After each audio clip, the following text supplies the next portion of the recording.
நல்ல சமாரியன் இயேசு என்னை தேடி வந்தாரே. நல்ல சமாரியன் இயேசு என்னை தேடி வந்தாரே.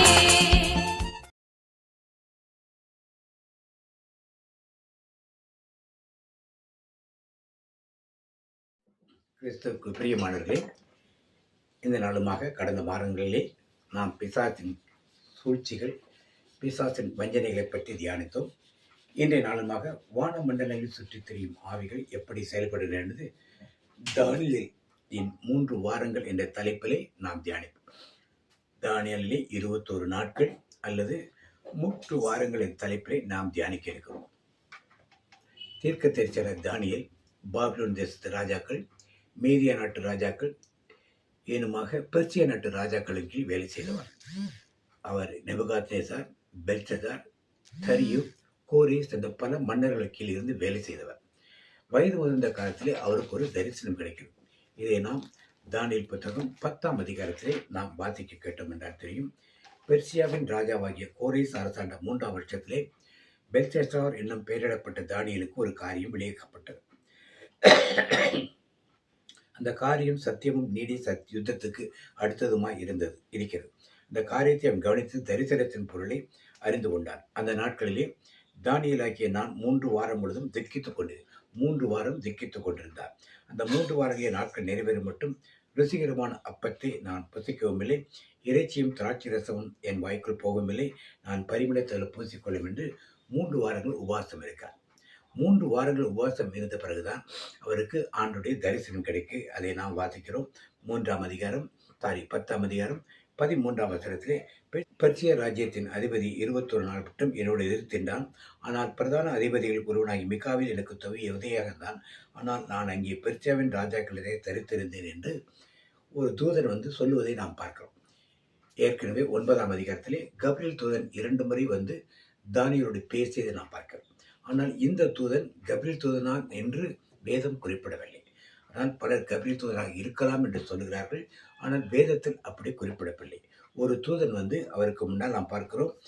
10ஆம் அதிகாரம் 4ஆம் வசனத்தில், நான் என் கண்களை ஏறெடுத்து பார்க்கையில் சணல் வஸ்திரம் தெரித்த தமது அறையில் ஊப்பாசியின் தங்க கச்சையை கட்டிக்கொண்ட ஒரு புருஷனை கண்டேன் என்று தான் சொல்லுகிறார். அவர் ஒருவருடைய தானியேலாகவும் இருக்கிறார்.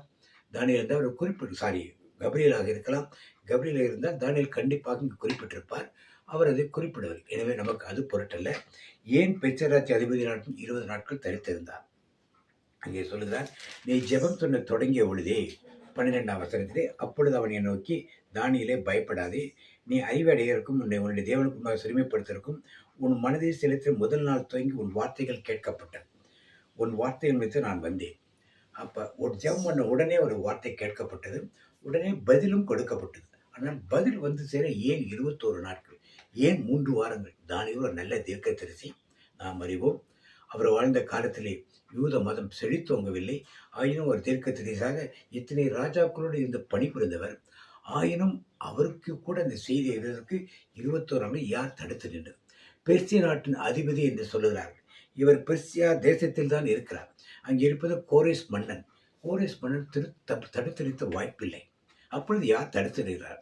அந்த தேசத்தின் மேல் இருந்து வாழ்கிற அந்தகாரத்தின் கிரியைகள் அவரை அந்த தூதரை தடுத்து நிப்பாட்டி செய்தியை தடைவிட கொண்டு போய் சேரவிடாமல் தடை செய்கின்றதை ஆவிக்குரிய மண்டலத்தை நாம் பார்க்க வேண்டும்.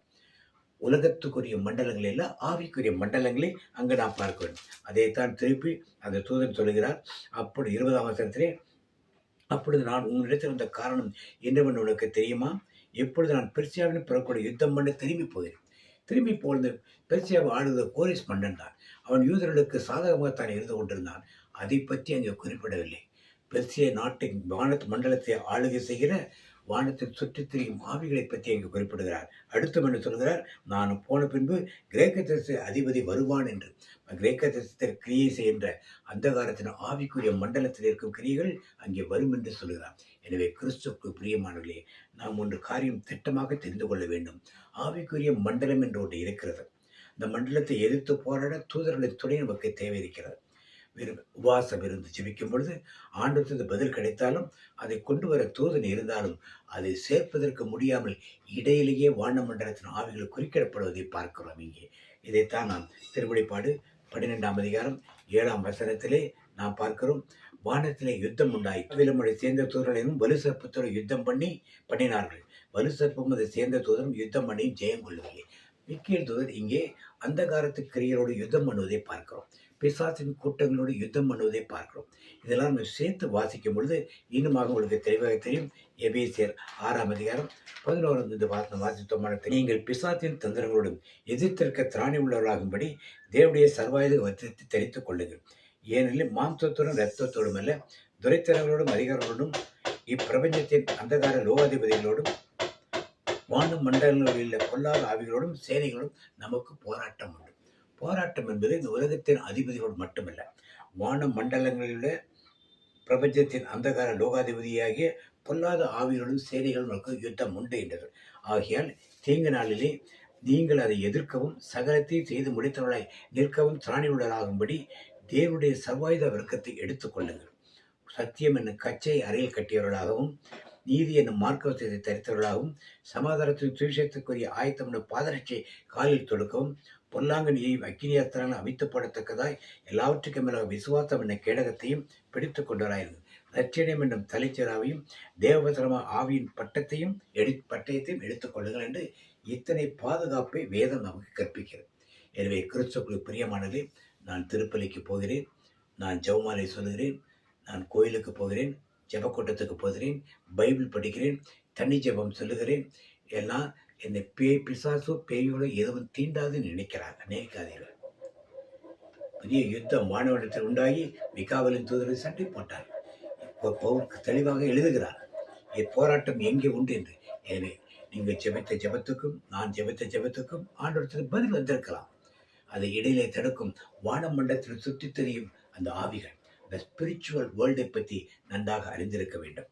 நம்மில் பலர் இந்த ஸ்பிரிச்சுவல் வேர்ல்டை பற்றிய அனுபவங்கள் இல்லாதனாலே, வேதத்தை அவர்கள் சரியாக படிக்காதனாலே ஒரு கள்ள போதனையாக நீங்கள் கோயிலுக்கெல்லாம் வந்துட்டீங்கன்னா ஒன்றும் நடக்காது, நீங்கள் அந்த கோயிலுக்கு போயிட்டா ஒன்றும் நடக்காது, இந்த பொருத்திலே செஞ்சுட்டா ஒன்றும் நடக்காது, நீங்கள் இப்படிலாம் காணிக்கை செலுத்தினா ஒன்றும் நடக்காது என்று கள்ள தீர்க்க தரிசனம் பல சொல்வார்.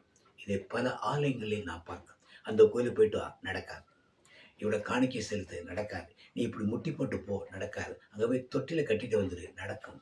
இப்படியெல்லாம் கள்ள போதனைகளை போதிப்பவர்கள் நிறைய இருக்கிறான்னு உலகம் முடியும் காலத்திலே இவர்களெல்லாம் இருப்பார்கள் என்று ஆண்டவர் தெளிவாக சொல்லியிருக்கிறார்.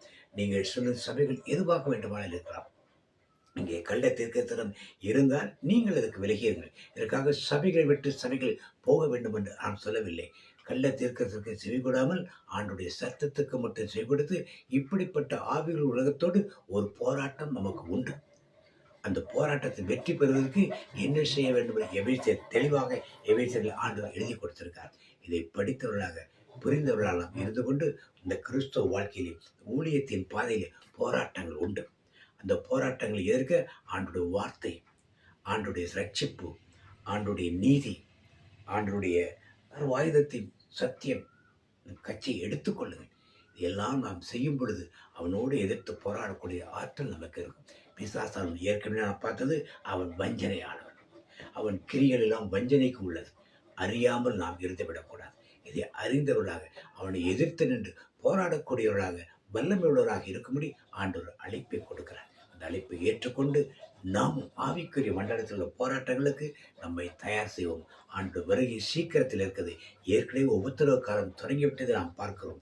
உபத்திரவ காலம் இன்னும் அதிகமாக ஆண்டு வருகை நேரம் நெருங்கி கொண்டிருக்கிறது. அதற்கு நாம் தயாராகவும் மற்றவர்களை நாம் தயார்படுத்துவோம். இயேசுக்கு புகழ், இயேசுக்கு நன்றி. மீண்டும் ஒரு குறிஞ்சியிலே அடுத்த வாரம் உங்களை சந்திப்போம். Praise the Lord.